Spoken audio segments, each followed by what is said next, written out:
3, 4, 5, 6, 7, 8, 9, 10, 6.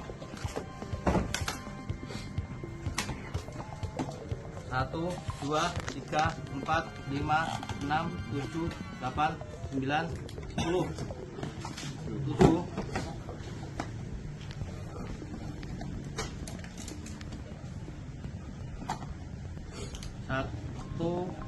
1, 2, 3, 4, 5, 6, 7, 8, 9, 10.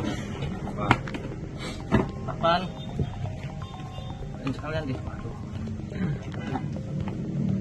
1, 2, 3, 4, 5, 6, 7, 8, 9, 10.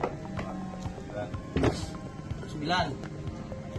1, 2, 3, 4, 5, 6, 7, 8, 9, 10. Oleh penyidik juga telah menetapkan ZR sebagai tersangka dalam TPPU, dalam dugaan tindak pidana pencucian uang. Ya. Jadi sudah dilakukan penyidikan dan juga sudah ditetapkan sebagai tersangka juga sejak tanggal 10 April ya, 2025. Yang ketiga yang mau saya sampaikan terkait dengan penanganan perkara ZR khususnya pada tindak pidana pencucian uang, penyidik juga sudah melakukan upaya-upaya